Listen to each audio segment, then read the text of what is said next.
Gotcha for Life and Black Magic Woman podcast acknowledges the traditional owners of the land which we recorded this episode. We also acknowledge the traditional owners of the land from where you, the listener or viewer, are tuning in. We would like to pay our respects to elders both past and present. We acknowledge that this land always was and always will be Aboriginal land. This podcast talks about mental health, suicide, and lived experience. If that brings anything up for you, please take care while listening. And remember, you don't need to worry alone. Welcome to Mental Fitness Conversations, a podcast about how real people build their mental fitness through connection, community, and simple everyday actions. Brought to you by Gotcha for Life in partnership with Black Magic Woman. Here's your host, Mundanara Bayles. Welcome back to another amazing episode of the Black Magic Woman and Gotcha for Life partnership series. I really hope you've enjoyed the last couple of yarns, but this is an episode that I've been dying to record because it's with my niece who I've witnessed over the last kind of 7 to 8 years just grow into an amazing young deadly black woman. So Aaliyah Bula, welcome to the Black Magic Woman podcast. Thank you for having me. Can you tell us a little bit about yourself? Yeah, definitely. So Aaliyah Bula, I'm Tongan and Aboriginal. My mum's Wiradjuri and Kamilaroi from Wellington and Coonabarabran, Smiths and Sutherlands. A bit about me. So I was married last year. My anniversary is coming up in 7 days. Oh, look out. I know. Big shout out to the other half. Yes, I have the half. So most people know him as Reem in the community. Yeah. And in the NRL for the Tigers. He's the flying Fijian, Aboriginal Samoan Fijian Aaliyah Bula, yes. If you don't know by Aaliyah's last name. Yes. But your maiden name Hamono, yes. Tell us about growing up in your family as a Tongan Aboriginal kid. Oh, I loved it. I loved being amongst 4 other kids. We always had a good family. Things aren't always perfect, but I wouldn't wish for it to be any other way. We're all sporty. A few of us are still playing sport. Some others, my 2 older siblings, they have children now. So I guess our family's just expanding, but nothing but good memories. I love my childhood because I know that all those different things molded me to be who I am today. And 2 very different cultures, right? Yeah, but also have a lot of similarities too. Dad and Mum would always talk about that, how the Tongan and Aboriginal cultures are both very different but also have a lot of things in common. Like with our tribes, like we have tribes in Tonga too. I feel like that family aspect of both cultures is very similar too. You got the biggest mob. Yeah, biggest mob, literally. You'd think that Tongans are bad and then you go over to Aboriginals and the exact same thing. 400 billion cousins, yeah. All of it. So I feel like big families, a lot of kids is very normal to me on both sides. Thinking about your dad and your deadly mum, biggest shout out to you, my sister Margaret, the founder of Redfern Youth Connect, RYC, and also your dad, Solomon Hamono. Mm-hmm. My next question is going to be, who have been some of your biggest influences growing up? I would say my mum and my dad. I'd say they're both very, they instilled morals and things into me from a young age that were just so easy to carry through growing up as a young teen through to being a young adult now. Dad coming from a sporting aspect, but also Mum, who was also sporty, very sporty, but going basketball. Going into a different kind of role in the community. She's been an inspiration for me too. So another thing, they're both different things, but they both are kind of interconnected, and it kind of ties into RYC too, from the aspect of culture and also like sport and fitness and things. So yeah, I guess those 2 would definitely be my inspirations growing up. Coming back to culture, when I think about Tongan culture, I think about faith. Because I grew up in Brisbane for the last 30 years, and a lot of the Tongan community, Pacific Islander community, Fijian community. I'm married to a Fijian as well. Yeah. Church is definitely a big aspect of the kind of life of Pacific Islanders. 100%. So talking about culture and even thinking about, connection to country, and I see you go out to different like excursions or field trips with your mum and RYC. Yeah. And you get to take them back to country. Yeah. Talk to me about that in terms of, you know, how important that is, especially for someone like you living here in the big city, in the big smoke in Sydney. I would probably like lean into that. Like being in the city, we don't get to just pause for a second and kind of take time to reflect. But getting away from it, so as you said, like taking the kids away, we haven't been able to do it for the past year just because of the carnival actually being cancelled. For context, it's a Gilgandra Windmill Carnival, the best carnival in the world. It's basketball. We take a few kids from RYC down there each year, go down to Gale and stay at Uncle Ralph Naden's accommodation there. And he's just like, it's the most beautiful place. It's serene, it's peaceful, and I think, for me, like going back to culture and country is going back to Gale and just kind of, I don't know, just letting your hair down, just being free and taking in the environment and everything about that. It's so relaxing and so peaceful, and it's kind of like a reset in a way, that end of year thing that everyone looks forward to doing. And then back to the big smoke. Yeah, So. back to the kind of chaos. Yeah, 100% I'd describe it as that. Yeah. Yeah. And sometimes you get lost amongst all this chaos. Yeah. Especially when it comes to just trying to find yourself in the world, and you're young and you're playing sport and you're also working. Yeah. I want to ask you about the work that you do. I know that you're at Redfern Youth Connect, and I know you've done some different roles there over the last couple of years. Yeah. What led you to doing the work that you're doing at RYC? Well, ultimately, following in my parents' footsteps. It's like being of service to your community. Yeah, definitely. Yeah. And if it only felt natural, watching it grow from where it did from the block over 10 years ago to a few different spots and now RYC, I feel like it was only natural that we did go into that after school. But also it was just like you kind of wanted to get involved in it because you saw how much buy-in it was happening from everyone in the community. It was just a fun thing to be involved in, and we were really lucky as kids, as the children of the founders, to be able to just slip into that role and pretty much already know what we were doing just because we were around it so much. So you started off as volunteering, basically. Yeah, no choice. That's what you do, right? Yeah. This is about those cultural and community obligations. Yeah, 100%. Which then kind of tie into family obligations. That you do anything. Yeah. Your mum and dad asks of you. Yeah. And sometimes they don't even need to ask you. You just know. Yeah. Yeah, definitely. Especially in the Tongan culture. You get the look. My kids get it from the Fijian family. I was going to ask that in terms of, you're playing professional sports. Yeah. In terms of just thinking about, juggling, life, your career. Yeah. And, you're playing sports. Yeah. How do you do that? Yeah. Tell us what it's like. So when I was in season, we're off season right now. So I was at NRLW development for this year for Tigers. I've grown up. I kind of came into rep footy a bit later. Before that, I was playing rep basketball through my juniors. My first year was at Manly, so that's where that comes from. That was for Tarsha, Gale. I think that's under 19s. My first year, that was such a good year. Probably one of my favourite years playing footy because I didn't know a lot about the game itself, but I just knew that I loved footy, and I just knew that natural footy would kind of take me to where I needed to be. And so that was my first year in Manly, and then I ended up getting the opportunity from there to be a development player at Para and now at Tigers. So that's kind of my journey in sport with rugby league and also a bit of basketball in the background. But now, I don't know, I'm kind of taking a different approach. I don't know if that's like at life or what it is, but I'm starting to realise that I have a different passion. I still love footy. My favourite footy is knockout footy, blackfellow footy. And you just came back from the knockout.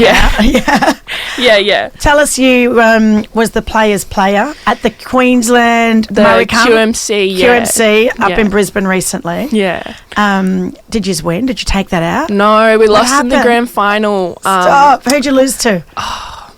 Murray Binders. Yeah. Yeah, such a Queensland mob. Yeah, Queensland mob, such a good team. Even though we lost, I still had such a good experience, and those community carnivals kind of remind you of like why you fell in love with the game in the first place, and you're kind of just allowed to just play the style that you play without having to worry about structures, without having to worry about people above you. There's no pressure. And you're supported just to go out and do your thing. 100%. And I perform best in that environment, I feel like. And so that's kind of what things are changing in my path, but I'm so happy and grateful, and I don't feel like I'm out of place like for a second. So everything's going good. Yeah, 100%. Life is good. Yeah, life is good. Well, when life's not good, right? Yeah. And just thinking about the work that we do at Gotcha for Life, it's around, building your village. Yeah. Making sure that nobody ever has to worry alone. Yeah. And there's a lot of our mob that are, struggling with their mental health. Yeah. And just the highs and lows of life in general, right? Yeah. But in particular, growing up in a black community, an Aboriginal community, being in Redfern, there's so much grieving. There's so much sorry business. You're constantly around young people at Redfern Youth Connect, right? Yeah. So you know exactly what I'm talking about. But when it comes to your mental health, how do you, for instance, you lost the grand final. Yeah. Something that you really wanted so bad. Yeah. And that would affect people. Oh, 100%. You see the tears. You could see people down and out. Yeah. How do you pick yourself up? Yeah. In those times? Yeah, this is good because this is still fresh in my mind. No. Let's unpack it. So we lost the semis in Redfern. The semis at the knockout playing for Redfern. It was a really close game. It came right down to the wire. And naturally you kind of look back at those times in the game where you could have done things better. You feel guilt. All those feelings come to you. And I guess like that later that night, I just felt really down. All those feelings come to you because that's what happens like when you're kind of reflecting. Not the best stuff comes to mind, but I think it's so important to like use your outlets. Like Reem is a massive outlet for me. We kind of got to talk through those things, and actually some of the thoughts that I was thinking about myself were different from what the truth was, and to have an ear to just be there and kind of filter through those thoughts and remind you of the truth is so good. And I think that's something that has been so helpful for me throughout my footy journey, but also in life, like even when I'm feeling down. When you're in your own head, it's easy to get carried away in your own thoughts, but as you said, leaning on your village, leaning on the people around you, and not having to kind of just do things on your own is so important, because those soundboards for you can be so helpful and help you actually realise reality. And professional football, like, your husband is playing at the highest level. Yeah. So he gets it. Oh, 100%. He knows it. So the best person to talk to about your game and where you kind of thought you didn't do well and stuff. Yeah. And what, in terms of like trying to get to the top, like what does it take, Aaliyah, to be a professional athlete? What does it take? I'm going to go off of Reem as an example because I feel like he's been in there for a few years. I think it's... How old is he? He's 23. Okay, yeah. So we're talking about, just for people that don't know who we're talking about, and you might not follow NRL or rugby league. Yeah, 23. 4 seasons in the NRL. 4 seasons in the NRL. The biggest thing that I've seen him... There's a few things. One, he's a very disciplined person. When there's no routine or structure, he kind of like, not freaks out, but it's not nature to him. So I think just by being a really disciplined, routine person, it's helped him to apply those things into footy. Another thing is he's just a good person off the field. And I think blessings come to him because of the way he carries himself. And people and positivity kind of radiates from him, but it's returned to him too, because the way he carries himself, it's not a facade. Like, that's just who he is as a person. And so opportunities come from that, and also his hard work. That's another thing. It doesn't come easy. He's obviously a naturally talented player. He's one of the most naturally talented players I've ever seen. And commentators, they point this out all the time. So it's not just his wife here being biased. I know being biased, guys. He is... Genuinely, he can play footy and it's just natural, second nature to him. But it's backed up with hard work. It's not just natural ability that gets you there. It's discipline, it's being a good person off the field, giving back. Community, and hard work. Community is very important, the community 100%. work. Nobody really would know, but, for a couple of years, I was seeing you when he was just your boyfriend. Yeah. When you first introduced me to him at RYC, you were youth workers. Yeah. Yeah. That's how we met. Volunteers. We met at RYC doing youth work. Yeah. So he'd come down from Queensland, not playing footy yet, and just looking for a job. And he came to RYC. So you fell into your path, Aaliyah. Yes. How's this? Yeah. I didn't know that story. You didn't? Yeah. No, but I just saw him around kids. I saw you around kids. Yeah. And how these little people, these young people, these young adults, some of them have finished year 12 now, like my nephew Bawali. Yeah. We got little Tino there and Tiger Piece and Jida's little girl. Yeah. Amani. They look up to you, Yeah. especially those little girls, Leah. They look up to you, and the little boys look up to Jareem as well. What does that feel like, to know that you're the next generation, these little people, like want to be like you? Yeah, it's like you never think being a young person that you'd become that person for someone one day.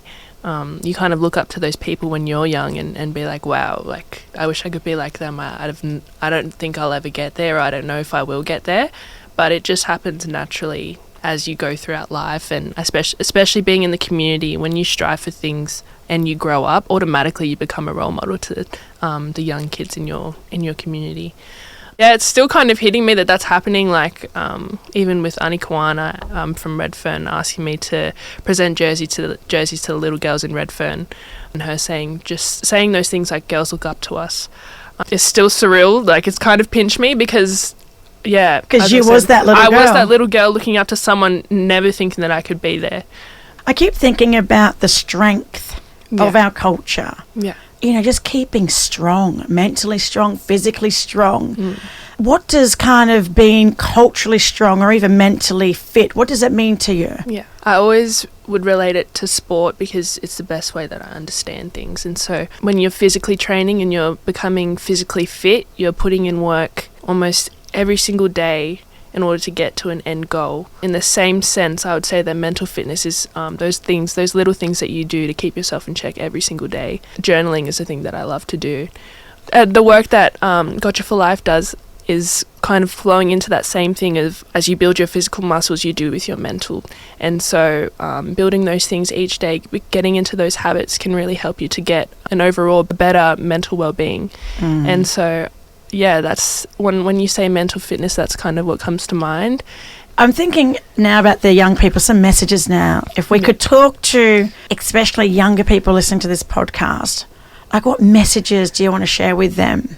I have a million, but probably the thing that comes to mind is being comfortable in your own skin, being comfortable being yourself. It's easy to compare yourself as a young kid. It's easy to even look up to people like me or even other people. This is just going off of things that I did as a young person. I'd look up to people and think I'd never get there or kind of compare myself. And the saying is comparison is the theft of joy. So I think just being content with where you are right now and knowing that with trust you're going to get there eventually. And that's just what happens when you grow up. Like things kind of fall into place. And if they don't, you have people around you who will also help you. So my two main things are just being comfortable being who you are, don't change for anyone, and just trusting that things will work out for you. But also if things don't go to plan, that you have a community behind you that will back you 100%, that will support you at the drop of a hat. So that would probably be my message. You. Yeah, be you. Yeah, 100%. Back yourself. Yeah. I love that, especially growing up in an Aboriginal community. There's a lot of outside noise. Yeah. And there's a lot of negative. Yeah, 100%. Narratives, especially mainstream media. Yeah. That impact us. Yeah. Impacts anybody, you know, when people are talking about you and it's not right. It's completely wrong. Yeah. That has an effect, right? A negative effect on our mental health. 100%. For some of the mob that are listening that might be struggling right now, what would you say to them? I would say that everything's going to be okay. I would say to lean into your village, whether that be your family or even your school community. If you go to a youth centre, being the peers around you, don't be afraid to lean into them. That would be my advice. And just, keep yourself in check mentally. Do things for yourself, self-care things every single day so that you can kind of put yourself in the best possible place mentally, and then it'll be easier for you. Yeah.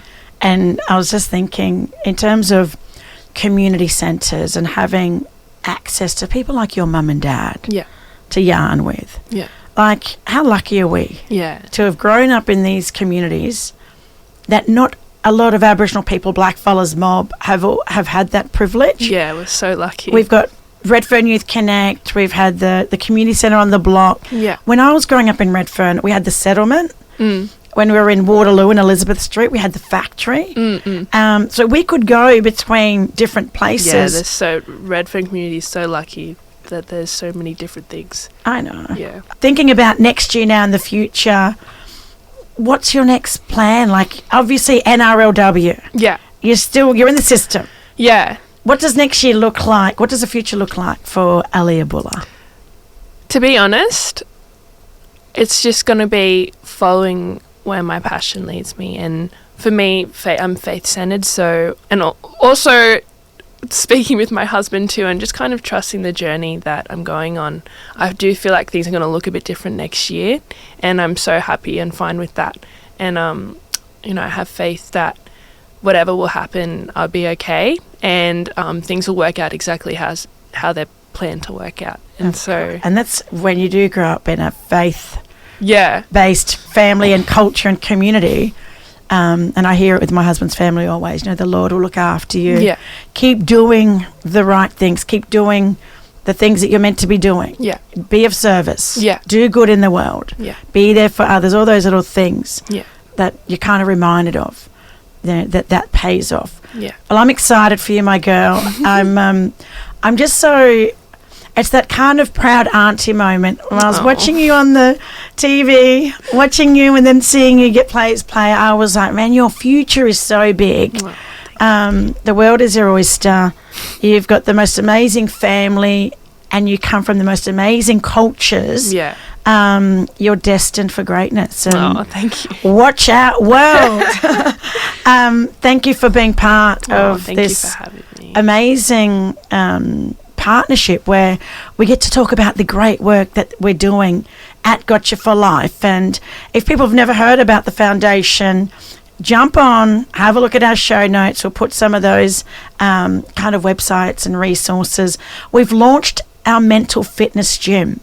So you can download on your phone the app and you can check in. And I'm not going to lie, I actually check in when I'm not feeling 100%, being a busy mum, being a wife, trying to run a business, doing a podcast on the side, and also dealing with a lot of those cultural and community obligations. Yeah. But this was such an uplifting and light conversation that I'm pretty sure most people that are listening are going to feel really energized. So good. To hear your voice, to hear your story, and hopefully I reckon you're going to have a few more supporters now. Oh, thank you. So keep up the good work, and to all the mob at Redfern Youth Connect, love you all. To all the young people that are at the program, that use the services, I know for a fact that my sister Binoy, for instance, wouldn't be able to work full-time if she didn't have the support from your mum and dad. Yeah, wow. So thanks for the work that you and your family and just being of service to our community. It hasn't gone unnoticed. Oh, thanks, Annie. Yeah, thank you so much to everyone that's been listening. Thank you for just following the journey, especially here at Black Magic Woman. Having people like Aaliyah on this podcast just gives you a bit of an insight into the different lives that we live as both Aboriginal and Tongan. Why can't we be both? But yeah, we're not all the same. We're all different people that have different experiences, and our lives aren't all about trauma. Yeah. There's so much that we're doing and so much that should be celebrated, and this podcast and the partnership with Gotcha for Life is also an opportunity to celebrate the richness of Aboriginal culture. So thank you for being part of it. Until next time, bye for now. Thanks for tuning in to Mental Fitness Conversations. Keep building your emotional muscles with the free Mental Fitness Gym app, packed with tools, tips, and everyday actions to support your mental fitness. Download it from the App Store or Google Play Store, or visit thementalfitnessgym.org. If anything in this episode brought something up for you, you don't have to worry alone. Reach out to a trusted friend or family member and know that support is available. You can contact Lifeline on 131114 or 13YARN at 139276 for free and confidential support for Aboriginal and Torres Strait Islander people. If you enjoyed this episode, leave us a rating, share it with someone in your village, or drop us a message. We'd love to hear what you think. And don't forget to follow Black Magic Woman and Gotcha for Life on all socials to keep the conversation going.